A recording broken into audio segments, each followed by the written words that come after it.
Moti, I want to phrase a little bit to sharpen. I asked you before to talk about the issues of burning and CO2 and the US.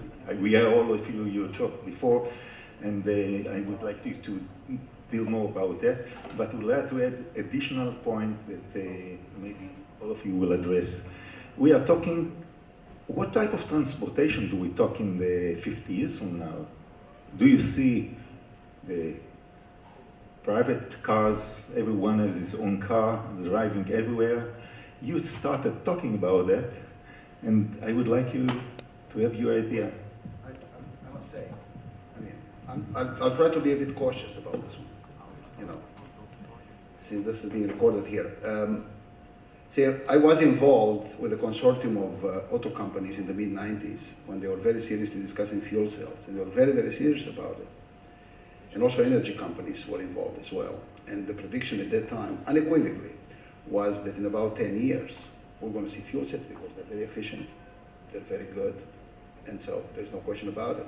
And if you look today, which is 20 years later, I don't think you really have much in that way, you know, although still, there is a hope that this is going to happen now. In terms of transportation, there was a panel here discussing that this morning of experts, and I think that they probably are in a much better position than certainly I am to make such predictions.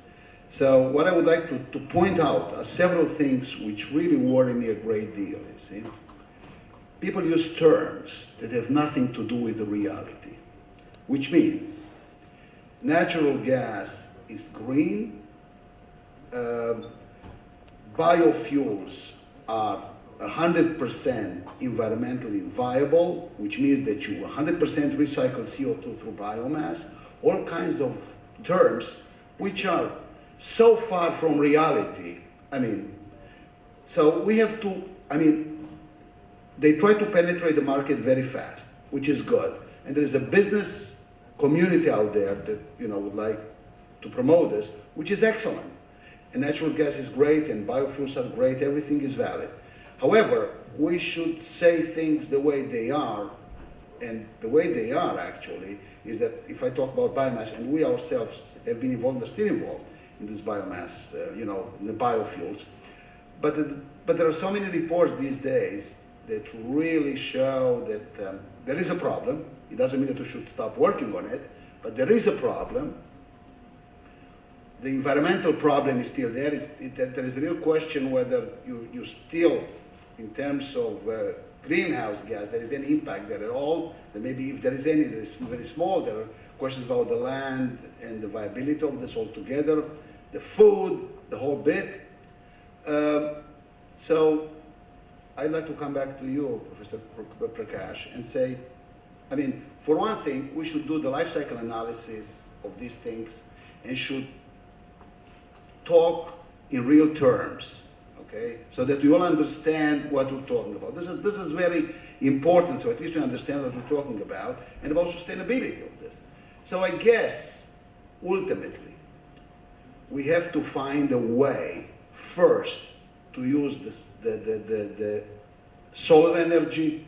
This is the real energy, coupled with the wind and the others, which is related. And then if we are able to do that, we probably will also be able to deal with the fuels, because about the CO2 situation, okay, will need to be resolved. I don't know how fast it will need to be resolved. And by the way, there are many technologies on the CO2. We presented one. There was another great technology presented here just now. There are other technologies that are trying to decompose CO2 electrochemically. So there are many out there. And the question is which one is more viable, economical, being able to scale it up. But we have, at least as far as the government is concerned, and the foundations, we have to find a way, although we cannot predict the future. But I think in this conference right here, in this summit, it became quite clear that we cannot keep doing things the way we are doing now.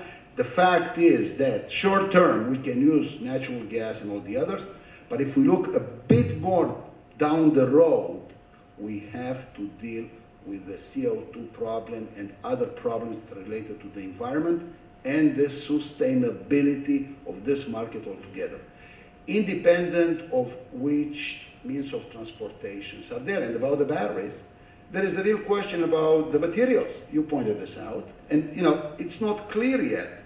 I don't think it's clear whether, even if you have those breakthroughs, whether you'll be able to have something sustainable out there that will be able to really replace the kind of fuels that we're using today.